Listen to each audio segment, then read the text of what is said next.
I'm Shali Mishra, your host for today's Tea Talk for Healthy Heart talk show, which is a public awareness initiative to educate the Indian masses about the healthy heart. जी हाँ, आज के समय में हमें हृदय रोग से संबंधित बहुत सारी समस्या आ रही है, ढेर सारी बीमारियां हो रही है। और जैसा कि आप सभी जानते हैं, ब्लड वेसल्स में अगर क्लॉट आ गया तो आपके साथ बहुत बड़ी प्रॉब्लम्स हो सकती है, लाइक हार्ट अटैक और स्ट्रोक। तो आज हम इस बारे में एक्सपर्ट से बात करेंगे और बहुत कुछ सीखेंगे, जिसकी वजह से हम अपनी लाइफ में अपने हार्ट के हेल्थ को इंश्योर कर सके। मैं आप सभी को बता दूं कि आज कुछ विशेषज्ञ हैं जो हमसे जुड़ने वाले हैं। इसके अलावा आज हम कैथ लैब में भी जाएंगे और सामने से सभी प्रोसीजर्स को देखेंगे, लाइक एंजियोग्राफी एंड एंजियोप्लास्टी।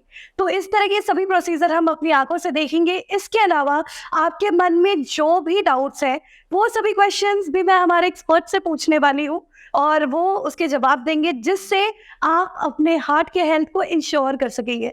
तो जी हाँ, बने रहिए मेरे साथ। तो इसी के साथ चलते हैं एक खास बातचीत पे doctor Nishant Tripathi and doctor Ashok Kumar के साथ, जो कि वर्किंग है अभी HDNA आरोग्यम हॉस्पिटल पटना में, जो कि एक्सपर्ट्स है, काफ़ी सालों से बहुत ही इन्फ्लुएंशियल कार्डियोलॉजिस्ट है। तो उनसे बातचीत करेंगे और जानेंगे अपने हार्ट के हेल्थ के बारे में। तो चलिए करते हैं खास बातचीत।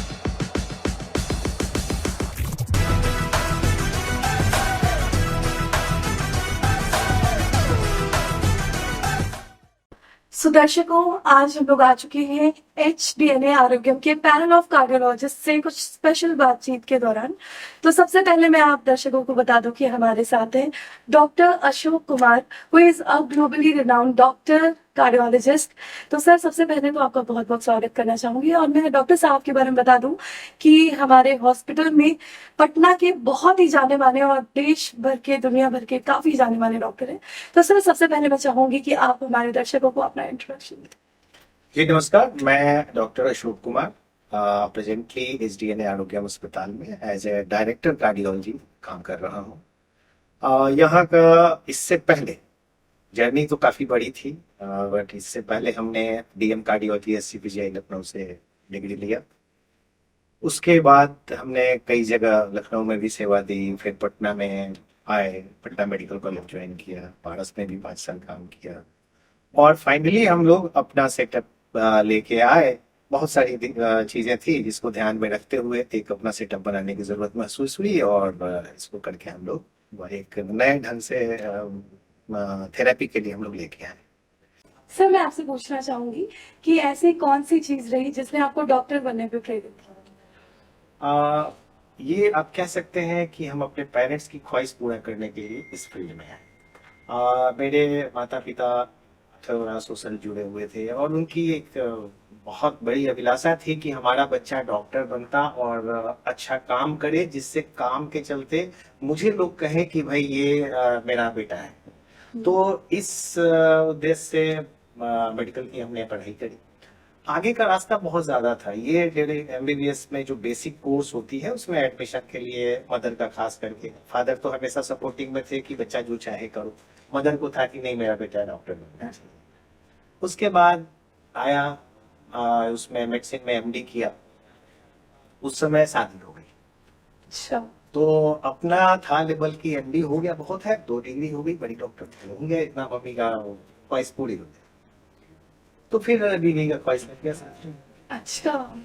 तो वाइफ का था कि भाई नहीं, तुम्हें DM करना है, कार्डियोलॉजी में करना है, क्योंकि उनके तरफ थोड़े बहुत सारे उनको थोड़ा ज्यादा एक्सपोजर कहा जाता है सर कि सक्सेस, एक सक्सेसफुल आदमी के पीछे एक औरत का हाथ होता है। तो आपके केस में बिल्कुल सही है ये। डेफिनेटली, बिना उसके हमारा कोई आगे का ख्वाहिश ही नहीं था। ठीक है, MD कर लिया, बहुत है। हाँ। बट उनका था तो उसकी नहीं, बहुत, मैंने वो भी डॉक्टर है, पैथोलॉजिस्ट है। तो उनका था अपना कि जो ग्लोबली आप देखो तो मोस्ट कॉमन डिजीज यही है जिससे मोर्टालिटी 1/3 मोर्टालिटी कार्डियोवास्कुलर डिजीज होता है। तो उनका कहना था कि अब तुमने यहाँ तक का सफर किया है और तुम आगे कर सकते हो, तो यह रुकना क्यों? सही बात है। तो फिर मैं कहा ठीक है, करना पड़ेगा। ओके सर, आपसे एक और सवाल पूछना चाहूंगी कि यहाँ पे हम लोग आ चुके हैं HDNA आरोग्यम में, तो यहाँ पे किस तरह की फैसिलिटीज है जो आप प्रोवाइड करते आपके हॉस्पिटल में क्या यहाँ पे देखिए, पहले इससे पहले मैं थोड़ा बेसिक चीज बताऊंगा कि ये आखिर HDNA क्यों। हाँ, एसडीएनए क्यों? HDNA क्यों, हम लोगों का एक ब्रेन चाइल्ड है ये HDNA। यहाँ हम लोग 5-6 लोग हैं जो अलग अलग थे, अपने कहीं मिले अपने प्रैक्टिस के दौरान, काम करने के दौरान। तो जो बाहर कॉर्पोरेट में हर लोग जो है, आप देखेंगे हमारी टीम जो है वो हर लोग गवर्नमेंट सेटअप से भी जुड़े हुए हैं, कॉर्पोरेट के साथ भी काम किया है, मैंने ट्रस्ट के साथ भी काम किया है। तो ये सारे अनुभव थे, हर लोग अपने फील्ड में जहाँ थे काफी सक्सेसफुल थे, लेकिन सबको ये लगता था कि something is missing. Oh yes. वो मिसिंग क्या था कि हर जगह लिमिटेशन होती है, गवर्नमेंट सेटअप का अपना लिमिटेशन है, हाँ जी। कॉर्पोरेट के अपने लिमिटेशन है, ट्रस्ट के अपने लिमिटेशन है। और जब हम लोग इसको शुरू करने से पहले बैठे तो हुआ, सबका एक कॉमन गोल था कि यार क्या यही है, इसी के लिए हम लोगों ने इतना मेहनत करा। क्योंकि वो डिटेल में नहीं जाना चाहेंगे कि आखिर क्या क्या प्रॉब्लम थी, बट कॉमन एजेंडा जो हम लोगों का था कि जब हम लोग वापस बिहार आए, हर लोग थे जहां बाहर बहुत अच्छे से सेटल्ड थे, अभी भी है, तो लगा कि ये करने तो आए नहीं है, एक मास को क्वालिटी केयर जो ग्लोबल वर्ल्ड में कहीं भी मिल सकता है केयर, वो दें ऑन अफोर्डेबल प्राइस। क्योंकि प्रॉब्लम हो रही थी कि कॉर्पोरेट में अफोर्डेबिलिटी का इशू था, आप कर नहीं सकते हो, हर जगह हाथ बंधा हुआ है, कुछ अगर एक्स्ट्रा करने जाओ तो हर जगह पैसा सामने आता है। हाँ, पैसे के issues. Trust and government setup में इंफ्रास्ट्रक्चर की कमी थी। करेक्ट। तो ये सब करते धरते तब फिर कॉमन गोल हुआ कि ये हमारा पर्पस है, मेनली जो हम लोग अब आए हुए हैं यहाँ पे जुड़े हैं, for the satisfaction of patient और आवर प्रोफेशनल सेटिस्फैक्शन। यहाँ हमें जो अच्छा लगता है, जो पेशेंट के हित में बेस्ट होता है, वो हम लोग करते हैं, पैसा दे के बस करना है, we have to do. That's a great spirit, sir. Sir, एक और क्वेश्चन मैं आपसे रखना चाहूंगी कि आपका जो सफर है वो काफी लंबा रहा, एज ए कार्डियोलॉजिस्ट काफी लंबा रहा। तो आपके लाइफ का, आपके जो प्रैक्टिस पीरियड का सबसे इम्पोर्टेंट कौन सा रोल था, मतलब कौन सा टाइम था जिसको आप अभी भी याद करते हो और कभी भी भूल नहीं सकते? Remarkable incidence.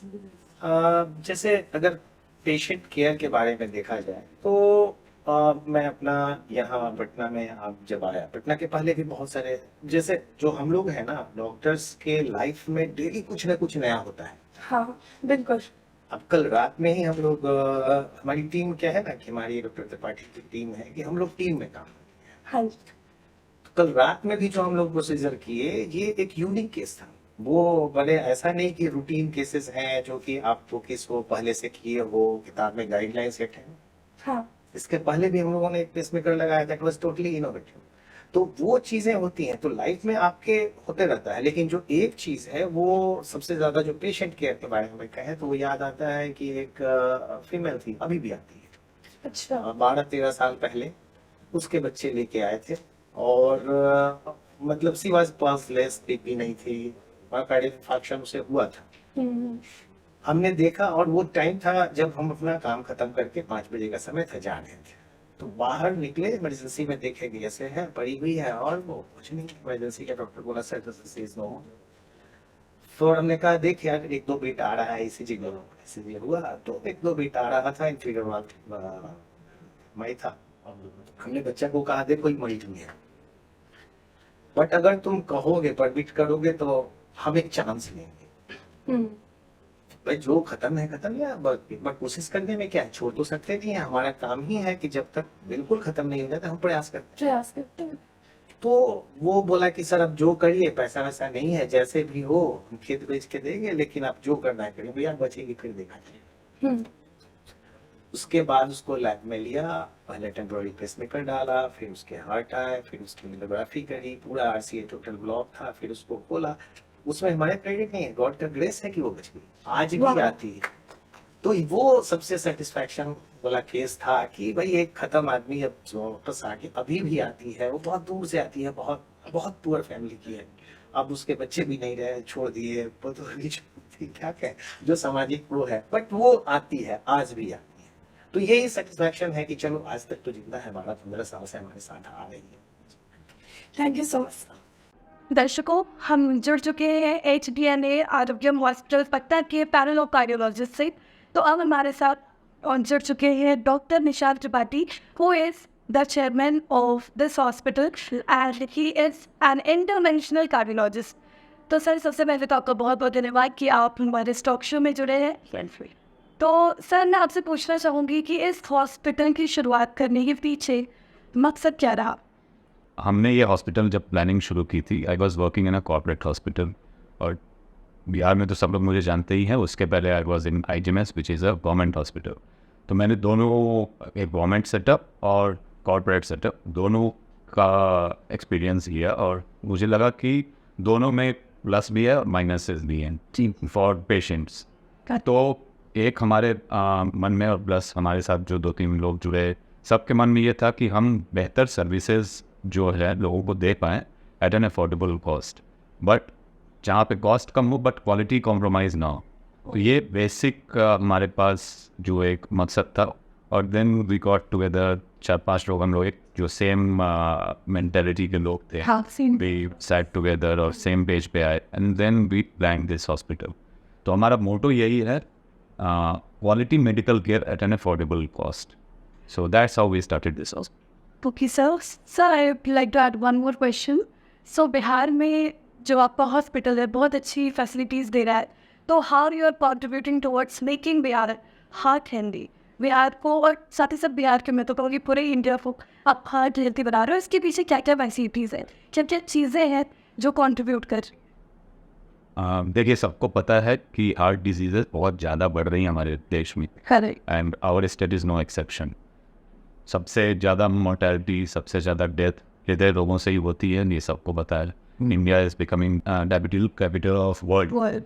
तो ये तो है कि बहुत ज़्यादा बीमारियां हृदय रोगों से हो रही है, और सबसे दुख की बात है कि हमारे देश और हमारे राज्य में कम उम्र के लोगों को ये बीमारियां हो रही हैं, जो कि बहुत दुखद है। एक समाज के लिए भी नुकसान है। जब एक कम 40 ईयर ओल्ड 30 ईयर ओल्ड लोगों का हार्ट अटैक हो जाता है तो उनका लाइफ फिर नॉर्मल नहीं रह पाता। तो ये एक हमारे समाज के लिए भी बहुत बड़ा नुकसान है। तो हमारा फोकस ये है कि जो सुविधाएं हम इस हॉस्पिटल में दे रहे हैं वो तो अपनी जगह हैं ही, जहाँ पे हम हार्ट अटैक का इलाज करते हैं। हार्ट से, हमारे हॉस्पिटल में हार्ट से रिलेटेड सारी बीमारियों का इलाज जो कि कहीं भी पॉसिबल हो वो यहाँ संभव है। सर, कोई तरह के इक्विपमेंट्स है जो आप यूज़ करते हैं? हाँ, तो अब जैसे पहला जो सबसे खतरनाक बीमारी होती है हार्ट अटैक। हार्ट अटैक का टाइमली ट्रीटमेंट बहुत ज़रूरी है, जिसे हम लोग बोलते हैं प्राइमरी एंजियोप्लास्टी। अगर किसी व्यक्ति को हार्ट अटैक हो रखा है तो उसका इमीडिएट एंजियोप्लास्टी होना चाहिए विदिन 12 आवर्स। हमारे यहाँ फैसिलिटी ऐसी है कि अगर कोई मरीज़ आ गया तो उसके आधे 1 घंटे में उनकी प्राइमरी एंजियोप्लास्टी संभव है, राउंड द क्लॉक 24/7। किसी भी दिन ऐसा नहीं कि संडे को नहीं होगा या रात में नहीं होगा। अगर मरीज़ हमारे दरवाजे पे आ गया तो उसके हार्ट अटैक का इलाज कंफर्म हो जाएगा। उसके लिए हमारे पास state of the art cath lab है, जो कि आर्टिफिशियल इंटेलिजेंस से ही होंगे, बिल्कुल मॉडर्न कैथ लैब है। आजकल कैथ लैब के साथ एडजंक्टिव इक्विपमेंट्स भी बहुत इंपॉर्टेंट हो गए हैं। पहले हमारे एंजियोप्लास्टी वगैरह जो होते थे उसका मतलब होता था कि बस स्टेंट लगा दिया, काम खत्म हो गया। बट जैसा आप अभी सुनते होंगे कि स्टेंट फेल हो गया, स्टेंट में दोबारा ब्लॉकेज आ गया, इसका पहला रीज़न यही होता है कि पहले टाइम में स्टेंट ठीक से नहीं लग पाया, ऑप्टिमाइज्ड स्टेंटिंग जिसे बोलते हैं। तो उसके लिए अब नए इक्विपमेंट्स आ गए हैं जिसको इंट्राकोरोनरी इमेजिंग बोलते हैं। उसमें इंट्रावेस्कुलर अल्ट्रासाउंड है, और कैल्शियम वाली आर्टरीज को ट्रीट करने के लिए हमारे पास रोटा एब्लेशन है, FFR है। मतलब ये सारी जो मॉडर्न टेक्निक्स है वो सब हमारे कैथ लैब में उपलब्ध हैं, जिससे हम एक प्रॉपर एंजियोप्लास्टी, जो मॉडर्न स्टाइल एंजियोप्लास्टी जिसको बोलते हैं ना, और उसका दूसरा टर्म हम लोग ने रखा है प्रिसीजन एंजियोप्लास्टी। मतलब बिल्कुल एक्यूरेट एंजियोप्लास्टी होना चाहिए ताकि उनको दोबारा फिर प्रॉब्लम ना आए। तो ये हमारा जो ट्रीटमेंट पार्ट ऑफ। दूसरी चीज़ जो मैं हाईलाइट करना चाह रहा हूँ, आपने जो बोला कि स्टेट को क्या हम लोग दे पा रहे हैं, तो हमारा फोकस लेकिन प्रिवेंटिव केयर पे हमेशा रहता है। मेरा मानना है कि हम कितना भी कैथ लैब लगा लें, कितने भी बड़े हॉस्पिटल बना लें, कितने भी AIIMS PGI खोल लें, अगर प्रिवेंशन नहीं करेंगे, हार्ट इतना बड़ा हमारा देश है, इतना पॉपुलेशन है, हम सबका इलाज नहीं कर सकते। ठीक है, तो prevention is always better than cure. So हमारा फोकस यही रहता है कि हम उसके लिए हम कई कैंप्स करते हैं। बीच में भी हमारा वर्ल्ड हाइपरटेंशन डे हुआ था, उसमें कैंप हुआ था। इस टाइप की जो भी गतिविधियाँ होती, वर्ल्ड हार्ट डे आने वाला है, उसमें हम लोग कैंप करेंगे। और एक जागरूकता के लिए हम सब मैसेज करते हैं, कैंप्स करते हैं, कई सारे एक्टिविटीज़ होती हैं जिसमें हम ये बताते हैं कि भाई हार्ट डिजीज़ को रोकने के लिए सारा करना चाहिए। और ये शुरुआत हमारे को लगता है कि स्कूल लेवल से ही शुरू करनी चाहिए। तक जैसे कि अगर हम बता रहे थे कि हमारे देश में और हमारे प्रदेश में कम उम्र के लोगों को हार्ट डिजीज़ हो रही हैं, तो उसका रोकथाम भी बहुत कम उम्र से ही शुरू करना पड़ेगा। अब ये नहीं सोचना है कि अब 20 साल के हैं तो आपको हार्ट डिजीज़ नहीं हो। तो शुरू से ही आपको अपना लाइफस्टाइल ऐसा रखें कि हार्ट की बीमारियां ना हो। ओके सर, अब मैं चाहूँगी कि आपके साथ मैं कैथ लैब की ओर बढ़ूँ, क्योंकि मेरे दर्शक, मैं और हमारे जो कैमरा सेटअप है सभी बहुत एक्साइटेड है, ताकि हम लोग सामने से सभी प्रोसीजर। श्योर। सर चलिए आगे के प्रोसीजर के लिए कैथ लैब में आपसे जुड़ते हैं। चलिए। हेलो डॉक्टर्स, हमारे साथ है डॉक्टर निशांत त्रिपाठी, आप डॉक्टर अशोक कुमार। सर हम लोग आ चुके हैं कैथ लैब में, आगे का प्रोसीजर क्या है? सो बेसिकली ये सेक्शन कॉम्प्लेक्स PCI लोग करने वाले हैं। इनको पहले एंजियोप्लास्टी कोच था, स्टेंट 2016 पे लगा था, अभी वापस इनको हार्ट अटैक हो गया। तो जब स्टेंट के अंदर हार्ट अटैक कोई स्थिति आती है तो ये काफ़ी गंभीर समस्या होती है। और इसमें एज आई वाज टेलिंग कि सिर्फ सिंपल एंजियोप्लास्टी करने से नहीं होता है, हमें ये भी देखना होगा क्या वजह थी, किसकी वजह से स्टेंट के हो, क्या वजह थी जिसकी वजह से दोबारा हार्ट अटैक हो, है ना। तो ये अभी हम लोगों ने एंजियो कर लिया है, उसमें जो पुराना स्टेंट था उसके अंदर थोड़ा सा क्लॉट है और उसके ऊपर दोबारा से ब्लॉकेज आ गई। एक कारण इसमें ये भी था कि मरीज ने शायद दवाइयाँ छोड़ दी थी। तो अभी हम लोग उसमें करने जा रहे हैं और इसमें हम लोग इंट्रावेस्कुलर इमेजिंग का भी सहारा लेंगे ताकि इस बात जो एंजियोप्लास्टी करीब कोई कमी ना रही है। नहीं, तो इसमें आपको ये भी कहना चाहेंगे कि हमारा आईवस वो सीन है जिसके थ्रू, जैसा कि डॉक्टर त्रिपाठी ने बताया, कि वो पता चलेगा कि अंदर क्या पैथोलॉजी थी, क्यों ये परेशानी हुई। दूसरा, जहाँ पे हमें डाउट होना है, जैसे स्टेंट लगानी है, नो रीजन, उसमें हमें स्टेंट लगाएंगे, उसके बाद की जो वो सीन है हमारी रेक्टिफायर, उससे मेजर करके देखेंगे कि क्या मतलब किस जगह लगाने से पेशेंट को ज़्यादा बेनिफिट होगा। तो अभी हम लोग वही करने जाने हैं, स्टेल थ्रोम्बोसिस का इलाज करते हैं हमारे अंदर।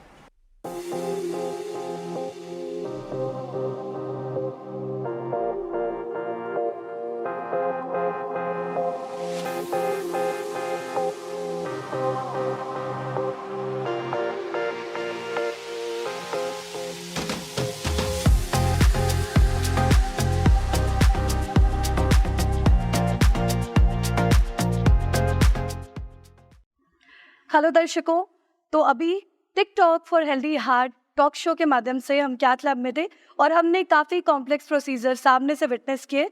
हमारे साथ थे doctor Nishant and doctor Ashok, और अब हम लोग आ चुके हैं अपने डाउट्स क्लियर करने के लिए। तो sir, first of all it was quite an insightful session, thank you so much for that. Now I will be asking some of the doubts जो हमारे व्यूअर्स को आते हैं हार्ट डिजीज से रिलेटेड।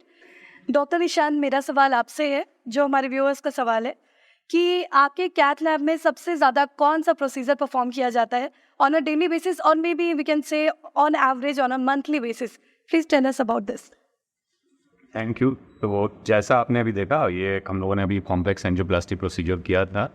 तो ज़्यादा कॉमन कोरोनरी प्रोसीजर्स हमारे यहाँ होते हैं। कोरोनरी का मतलब होता है हार्ट की जो आर्टरीज़ हैं उसमें जो ब्लॉकेज आ जाते हैं उसका ट्रीटमेंट जो किया जाता है वो सबसे कॉमन प्रोसीजर्स होता है, जिसमें क्या कोरोनरी एंजियोग्राफी है, वो एक डायग्नोस्टिक टेस्ट होता है जिससे हम पता करते हैं कि आर्टरीज में कितना ब्लॉकेज है। दूसरा होता है कोरोनरी एंजियोप्लास्टी, जो अभी किया गया था, जिसमें हम वो ब्लॉकेज को दूर करते हैं। तो coronary angioplasty is a treatment. इसी का एक पार्ट होता है प्राइमरी एंजियोप्लास्टी, जो कि हार्ट अटैक के मरीजों के लिए इमरजेंसी में करना पड़ता है। तो वो ऑफ एंड ऑन हम लोग like once in 2 days 3 days आ ही जाते हैं हार्ट अटैक के मरीज, जिनका अर्जेंट प्राइमरी एंजियोप्लास्टी करना पड़ता है। तो ये सबसे कॉमन प्रोसीजर्स हैं, कोरोनरी प्रोसीजर्स। इसके अलावा हम लोग स्ट्रक्चरल हार्ट डिजीज़ के जो इंटरवेंशंस होते हैं, जिसमें कि बैलूनिंग जिसको कहा जाता है, हार्ट के वैल्व्स की बीमारियां हैं, एओर्टिक वैल्व है, माइट्रल वैल्व है, इनके बैलूनिंग किया जाता है, हार्ट वैल्व रिप्लेस भी करना होता है। ये प्रोसीजर्स भी खासकर हमारे प्रदेश में माइट्रल वैल्व की प्रॉब्लम बहुत ज़्यादा है और वो बैलूनिंग हम लोग काफ़ी फ्रिक्वेंटली करते हैं। तीसरी जो कैटेगरी ऑफ डिजीजेस जो हम कैथ लैब में ट्रीट करते हैं वो होते हैं हार्ट के धड़कन की बीमारी, जिसे एरिथमिया बोलते हैं। एरिथमियाज में कभी हार्ट बीट स्लो हो जाता है, कभी हार्ट बीट फास्ट हो जाता है। जब हार्ट बीट स्लो हो जाता है उसके लिए हम पेस मेकर्स लगाते हैं। पेस मेकर्स भी काफ़ी कॉमन प्रोसीजर्स है जो हम लोग करते हैं। स्पेशल पेस मेकर्स भी होते हैं जो हार्ट के गंभीर मरीजों में लगाई जाती है, जिसे हम ICD और CRT बोलते हैं। ICD जिनके हार्ट कमज़ोर हो जाते हैं, उनमें सडन डेथ का रिस्क बहुत ज़्यादा होता है, तो उसको रोकने के लिए एक स्पेशल पेसमेकर होता है जिसे हम ICD बोलते हैं, तो ये भी लगाया जाता है। और CRT जिनके हार्ट कमज़ोर हो जाते हैं उनके हार्ट की पंपिंग शक्ति बढ़ाने के लिए एक स्पेशल पेसमेकर होता है, वो CRT लगाया जाता है। ये पेसमेकर्स हम लोग कॉमनली यहाँ ट्रीट करते हैं। फास्ट हार्ट रेट की जो ट्रीटमेंट होती है, एरिथमिया, फास्ट एरिथमियाज जो होते हैं उनका भी ट्रीटमेंट किया जाता है कैथ लैब के अंदर ही। उसमें EP plus radio frequency ablation, EPS RFA short form में बोला जाता है, ये प्रोसीजर्स भी किया जाता है। ये उतना कॉमनली नहीं करते हैं, बट हाँ महीने में 5 से 6 प्रोसीजर ये भी हमारे यहाँ हो जाते हैं। प्लस पेरिफेरल इंटरवेंशंस, जैसे आप अभी तक हम सिर्फ हार्ट के बारे में फोकस कर रहे थे, शरीर में तो नसें हर जगह हैं, तो पैरों की नसों की प्रॉब्लम, हाथों की नसों की प्रॉब्लम, पेट के अंदर की नसों की प्रॉब्लम, वो भी पेरिफेरल इंटरवेंशंस के अंतर्गत आता है। तो ये कम होते हैं, बट ये भी हमारे यहाँ संभव है और हम लोग बीच बीच में ये प्रोसीजर्स भी करते हैं। तो ये सारे प्रोसीजर्स मैम हमारे यहाँ हो रहे हैं और we are doing it with very good success, कोई दिक्कत की बात नहीं है। प्लस जो अभी आपने जैसे देखा कि एडजंक्टिव इक्विपमेंट्स, इंट्रावेस्कुलर अल्ट्रासाउंड जो कि बहुत ज़रूरी है आजकल, तो आजकल का स्टैंडर्ड एंजियोप्लास्टी में अगर हम इमेजिंग यूज़ नहीं कर रहे हैं तो हम इसका मतलब मरीज के साथ जस्टिस नहीं कर रहे। कैल्सिफाइड अगर आर्टरीज होती हैं तो उसमें रोटाब्लेशन नाम की एक मशीन, जैसे आपने देखा अंदर था, उसमें ड्रिलिंग करके आर्टरी के अंदर तब स्टेंट लगाया जाता है। तो ये सारे मॉडर्न इक्विपमेंट्स भी हमारे यहाँ हैं जो हम लोग प्रोसीजर्स रूटीनली करते हैं। So my next question is to doctor Ashok sir. Sir, आपको मैं ये पूछना चाहूँगी कि what major issues do you face जब आप एक पेशेंट को ये बताते हैं कि उनको किसी सर्जरी या फिर किसी प्रोसीजर की रिक्वायरमेंट है, तो अक्सर ही लोग इनका नाम सुन के डर जाते हैं बहुत ज़्यादा, ऑपरेशन थिएटर का नाम सुन के घबरा जाते हैं। तो उस केस में क्या क्या प्रॉब्लम्स आती है और कैसे कन्विंस किया जाता है? बड़ा अहम सवाल है, ये हर पेशेंट के साथ होता है।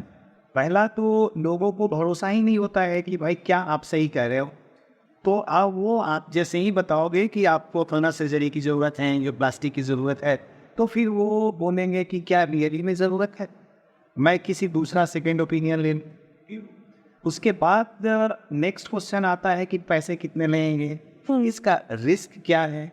तो ये कॉमनली इनकाउंटर्ड क्वेश्चंस हैं। उसके बाद हमें ये अटेंडेंट से क्वेश्चंस होते हैं, उसके बाद पेशेंट को हमें प्रोसीजर एक्सप्लेन करने पड़ते हैं कि मैं क्या करने जा रहा हूँ आपके साथ, इसका क्या है और इसका आउटकम कैसा होगा, इसमें रिस्क कितने होंगे, क्योंकि कोई भी ऐसा प्रोसीजर नहीं है जिसमें कि कोई रिस्क नहीं है।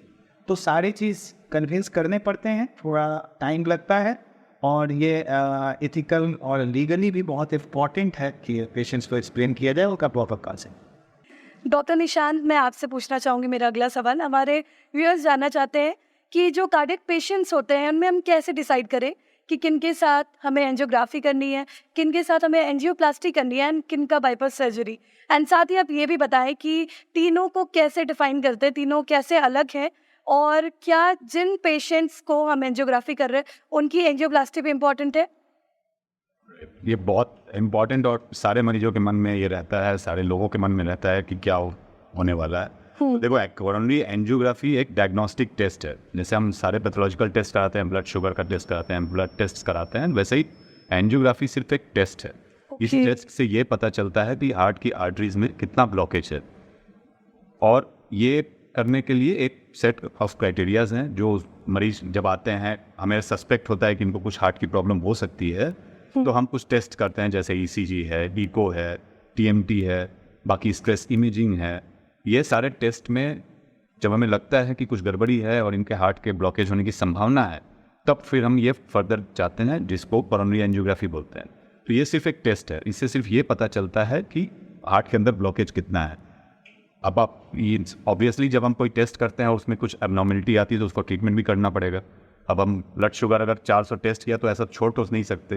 जब एंजियोग्राफी में जब हमें पता चल जाता है कि हाँ भाई इनके हार्ट के अंदर प्रॉब्लम है, ब्लॉकेज है, तब उसका ट्रीटमेंट 2 तरीके से किया जाता है, इनफैक्ट 3 तरीके से किया जाता है। एक तो मेडिकल ट्रीटमेंट हो गया, जिसमें हम सिर्फ दवाइयाँ देते हैं। दूसरा ट्रीटमेंट मोडालिटी है एंजियोप्लास्टी, और तीसरी ट्रीटमेंट मोडालिटी है बाईपास। तो तीनों के सेट ऑफ गाइडलाइंस हैं। कार्डियोलॉजी में ये सबसे अच्छा है कि सब कुछ गाइडलाइंस बेस्ड है, एविडेंस बेस्ड है, और ये अपडेटेड होता रहता है। हम लोगों को एक फेमिलियर भी होना पड़ता है करंट रिकमेंडेशंस क्या हैं। तो जब हम एंजियोग्राफी करते हैं, उसके रिपोर्ट के हिसाब से पहले डिसाइड करते हैं कि इस पेशेंट के लिए बेस्ट ट्रीटमेंट मोडालिटी क्या रहेगा। कभी हम अगर कम ब्लॉकेज रहता है या ऐसा ब्लॉकेज रहता है जिसमें कि लगता है कि बाईपास या एंजियोप्लास्टी सेफ नहीं होगा, तो हम उन्हें दवाइयों पे ही रखते हैं, तो मेडिकल ट्रीटमेंट कहलाता है। एंजियोग्राफी बहुत बार नॉर्मल भी आ जाती है, नॉर्मल आ जाती है तो ऑब्वियसली उसमें कुछ नहीं करना, आगे जरूरत नहीं है, तो आप सिर्फ दवाइयाँ पे चलते हैं। ब्लॉकेज के क्राइटेरियाज पे फिर डिपेंड करता है कि हमें एंजियोप्लास्टी करनी है या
बहुत खराब है तो आप समझ के रहे हो कि स्मोकिंग जितना नुकसान वो कर रहा है।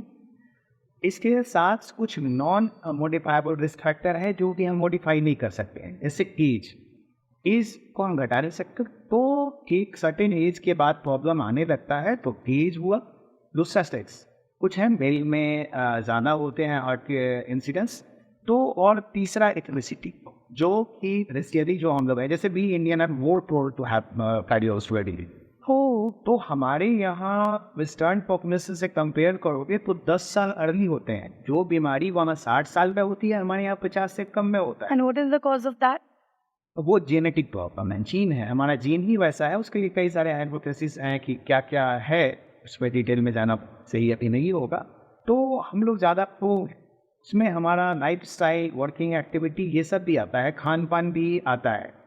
तो अगर हम अपना डाइट ठीक रखें, एक्सरसाइज प्रॉपर करें, वेट मैनेज रखें, डायबिटीज़ कंट्रोल करें, ओबेसिटी नहीं होने दें, ब्लड प्रेशर को कंट्रोल रखें, अपने स्ट्रेस को कंट्रोल करें, एडिक्शन ना करें, तो इस 7-8 चीज़ों पे कोलेस्ट्रॉल वगैरह कंट्रोल रखें। अगर हम कंट्रोल कर पाते हैं तो स्टडी में वुमेन है, इंटर हार्ट स्टडी को कोट करूँगा मैं, 80% तक इसके इंसिडेंस को हम लोग घटा सकते। वाओ। सो डॉक्टर अशोक ने हमें काफ़ी कुछ बताया, हार्ट ब्लॉकेज के बारे में भी गाइड किया। तो डॉक्टर निशांत, आपसे मेरा अगला सवाल है कि क्या हार्ट ब्लॉकेज या इस तरह की जो प्रॉब्लम्स है हार्ट डिजीज से रिलेटेड, उसका एडवांस से पता लगाया जा सकता है ताकि उसके लिए हम प्रिवेंटिव मेजर्स ले सकें?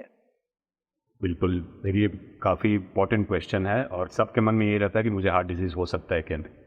अब इसका एक सिंपल आंसर भी है, कॉम्प्लेक्स आंसर भी है। सिंपल आंसर ये है कि हम लोग पता कर सकते हैं, उसके लिए बहुत सारे टेस्ट हैं। बट कॉम्प्लेक्स चीज़ ये है कि अभी भी हम लोग सब कुछ पता नहीं कर पाए हैं, और अभी इसी पे रिसर्च चल रहा है कि क्या हमें पहले से पता चल सकता है कि हमें हार्ट डिजीज़ होने वाली है। इसका क्लियर कट आंसर अभी तक नहीं है, बट जितना एविडेंस अभी है हमारे पास, उसमें ये ज़रूर है कि एक्चुअली ये एथेरोस्क्लेरोसिस है, जो कारण है ब्लॉकेज होने का, वो बहुत अर्ली शुरू होता है बॉडी में। In fact you will be surprised to know कि ये 12 साल की एज से शुरू हो जाता है। फैट डिपोजिशन, आर्टरीज के अंदर फैट डिपोजिशन जो है वो 12 साल की उम्र से शुरू होता है, और एक लाइफ लॉन्ग प्रोसेस। ये सर्दी खांसी की तरह नहीं कि आज हुआ और कल ठीक हो जाएगा। तो एक बार जो शुरू हो गया तो वो धीरे धीरे करके, जैसे जंग लगना हो गया, घर का हर चीज़ का वियर एंड टियर होता है, राइट? करेक्ट। तो उसी तरह से ये नसें भी धीरे धीरे करके एज के साथ खराब होती रहती हैं। उसको बढ़ाने वाले जो फैक्टर्स हैं वो डायबिटीज़, ब्लड प्रेशर, जैसा अभी अशोक ने 7-8 फैक्टर्स गिनाए, ये सारे फैक्टर्स उसको एक्सेलरेट करते हैं। तो एक्सेलरेट वाली चीज़ों को अगर हम कंट्रोल करेंगे तो ये ब्लॉकेज वगैरह कम होने लगेंगे। अब इसको पता कैसे करना है, ये मेन क्वेश्चन है। तो आप जो रिस्क फैक्टर्स है, एक एडल्ट को 18 ईयर्स के बाद पता कर लेना चाहिए। इंडिया में मैं ये सजेस्ट करूँगा कि 18 ईयर्स के बाद उसको पता होना चाहिए कि उसका ब्लड प्रेशर कितना है, उसका कोलेस्ट्रॉल कितना है, उसका शुगर कितना है, उसका बॉडी मास इंडेक्स कितना है, वो ओबीस है, वो एक्सरसाइज कितना कर रहा है, ये सारे नंबर्स उसको पता होने चाहिए, एवरीवन। और साल में एक बार तो जरूर चेक कराना चाहिए, जिसको मैं बोलता हूँ know your numbers. These are the simple test, जो मैं कह रहा था ना, सिंपल आप चीज़ें कर सकते हैं, बेसिक्स है। आप दूसरा जो है कि ब्लॉकेज हो गया ये जानने के लिए अगर हमें, तो आपको कार्डियोलॉजिस्ट के पास जाना पड़ेगा। वी हैव सर्टेन टेस्ट जिससे हम ये पता कर सकते हैं कि ब्लॉकेज है कि नहीं। सिंपल टेस्ट स्टार्ट होता है ईसीजी से, उसके बाद हम इको करते हैं, फिर ट्रेडमिल टेस्ट होता है जिसको स्ट्रेस टेस्ट बोलते हैं। स्ट्रेस टेस्ट के साथ और भी चीज़ें जुड़ी रहती हैं, कभी कभी हम लोग स्ट्रेस इको करते हैं, जिसमें कि इको और टीएमटी दोनों साथ में होता है। स्ट्रेस थैलियम स्कैन है, जिससे ये पता चलता है कि हार्ट के अंदर कुछ ब्लॉकेजेस वगैरह डेवलप हो रही है कि नहीं। और अब जो अपकमिंग टेस्ट है, जो कॉमनली अवेलेबल है, जिसको हम बोलते हैं सीटी कोरोनरी एंजियो, ये काफ़ी इंपॉर्टेंट टेस्ट है, जो कि एक नॉन इन्वेजिव टेस्ट है। एक सिंपल एक्सरे की तरह सीटी स्कैन तो कॉमनली आप जानते ही हो कि हर जगह होता है। 10 सेकंड का टेस्ट है, आप जाओगे, सीटी स्कैन का रिपोर्ट आएगा, उसमें सब कुछ पता चल जाता है कि आपके हार्ट के अंदर आर्टरीज में ब्लॉकेज है, कितना % ब्लॉकेज है, उसके लिए कुछ करने की ज़रूरत है कि नहीं। तो अब काफ़ी जगह पे CT coronary angio diagnostic angio को रिप्लेस कर रहा है, तो वी कैन डू अ सीटी।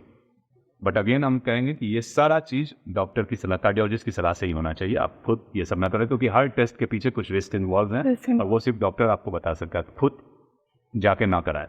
ओके। सो जैसा कि अभी हम डॉक्टर निशांत से प्रिवेंटिव मेजर्स के बारे में बात कर रहे थे कि किस तरीके से पता लगाए, तो अब डॉक्टर अशोक, मैं आपसे पूछना चाहूँगी अगला सवाल कि क्या लाइफस्टाइल से या अपनी कुकिंग ऑयल से या अपनी डाइट से हार्ट अटैक के चांसेस को कम किया जा सकता है? अगर किया जा सकता है तो कैसे? हार्ट अटैक एंड स्ट्रोक दोनों के बारे में आप बताएं प्लीज। जी बिल्कुल, दोनों का अगर आप बीमारी की जड़ पे जाएंगे तो हार्ट अटैक और स्ट्रोक का लगभग पैथोफिजियोलॉजी एक ही है। दोनों ब्रेन की नसें ब्लॉक होती हैं, स्ट्रोक होता है, हार्ट की नसें ब्लॉक होती है तो हार्ट अटैक। और इन दोनों को एक ही मेजर से कंट्रोल किया जा सकता है, जैसे कि डाइट। डाइट बहुत इम्पोर्टेंट एस्पेक्ट है, जो हम खाते हैं वैसा ही हमारा शरीर बना है। तो ये एक बेसिक चीज़ है। अब इसमें अगर साइंस और स्टडी की बात करें तो बहुत चीज़ें हैं जो कि खाने में क्या खाना चाहिए ये जानना ज़्यादा ज़रूरी है और क्या नहीं खाना चाहिए। Excess of anything is bad. तो कुकिंग वायल्स में जो है ज़्यादा ऑयली चीज़, फ्राइड चीज़ें नहीं खानी चाहिए। सिंपल अगर बात करें अपने इंडियन किचन तो उसमें भी है, थोड़ा मॉडिफाई करने की ज़रूरत है कि फ्राइड चीज़ों को हम कम यूज़ करें जिसमें कि ऑयल ज़्यादा यूज़ हो। उसके साथ जो WHO का रिकमेंडेशन है तो उसमें आप ग्रीन लीफी वेजिटेबल ज़्यादा से ज़्यादा खाएं। तो डेली हर आदमी को करीब करीब आधा किलो सैलड और आधा किलो ये फ्रूट्स वगैरह खाने चाहिए। और इसमें वेजिटेबल्स वगैरह में ग्रीन लीफी वेजिटेबल्स ज़्यादा होने चाहिए। ये है नया जो कॉन्सेप्ट है कि अगर मुझसे पूछिए तो वायल से ज़्यादा बड़ा कल्प्रिट शुगर है। शुगर या तो शुगर को अब आजकल लेबल करते हैं कि शुगर इज न्यूअर टोबैको और न्यूअर स्मोक। ये नहीं कहा खराब है जितना एक। Very harmful. तो अब कुछ साल पहले आप लोगों ने जरूर देखा होगा, न्यूज़पेपर वगैरह में भी आया था कि USFDA ने वार्निंग हटा दिया है फैट को एज ए पॉजिटिव है। कॉमन एक लिमिट तक ठीक है लेकिन ज़्यादा नहीं भी चाहिए, है ना। और कौन सा ऑयल कहाँ यूज़ करना है ये बहुत इंपॉर्टेंट। हम लोग आजकल कहाँ बांटते हैं तो बांटते हैं ओलिव ऑयल के। हाँ। वेस्टर्न वर्ड से आ गया है कि ओलिव ऑयल अच्छी चीज़, लेकिन वहाँ कैसे यूज़ करते हैं ये जानना हमें ज़्यादा ज़रूरी है। ओलिव ऑयल जस्ट वो लोग यूज़ करते हैं सलाद का ड्रेसिंग करने, है ना। सिर्फ, और हम क्या करते हैं उसे फ्राई कर लेते हैं।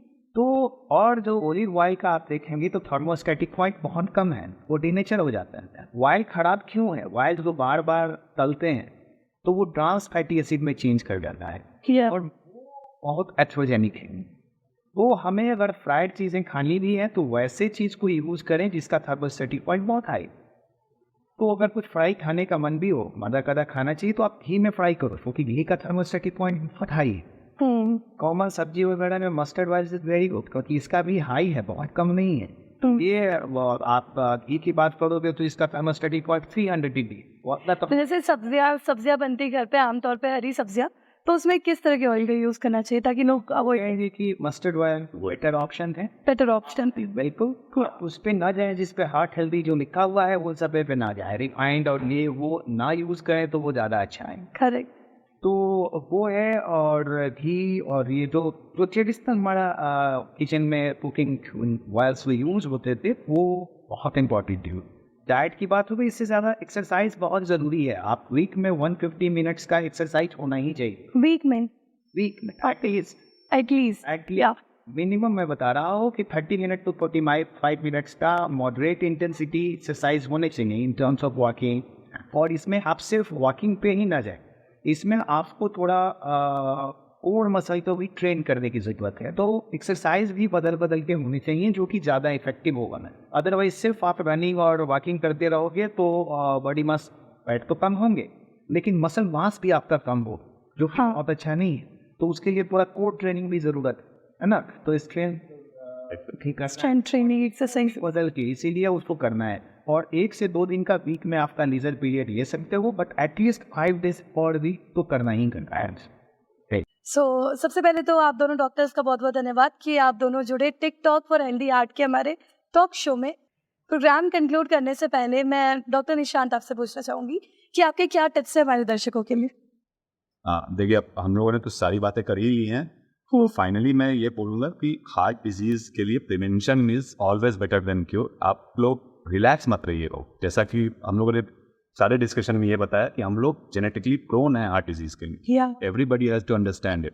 वो और हमारे यहाँ जो हार्ट डिजीज़ है वो ये नहीं देखता है कि कौन पुअर है, कौन रिच है, कौन अच्छा खाना खा रहा है। हर state of society, caste, religion, हर जगह हार्ट डिजीज़ हो रही है। तो आप लोग ये नहीं सोचिए कि गरीब हैं तो हार्ट डिजीज़ नहीं होगा, मेहनत कर रहे हैं तो हार्ट डिजीज़ नहीं होगा।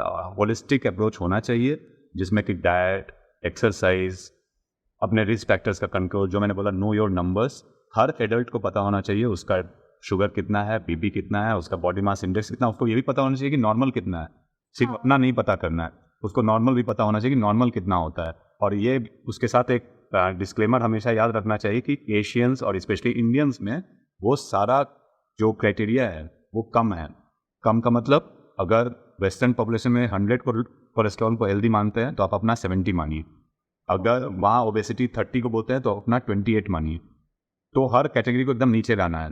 तो ये संदेश देना चाहेंगे अपने सारे व्यूअर्स को कि बहुत पहले से अपने हेल्थ पे ध्यान देना शुरू कीजिए, तभी हार्ट डिजीजेस से बच पाएंगे। और अगर कुछ हो गया तो हम लोग हैं यहाँ SDN आरोग्यम में, वहाँ पे 24 घंटे मौजूद है आपके हेल्प करने के लिए। Thank you. और साथ ही साथ डॉक्टर अशोक सर, मैं आपसे भी पूछना चाहूंगी कि आप क्या टिप्स देना चाहेंगे दर्शकों को?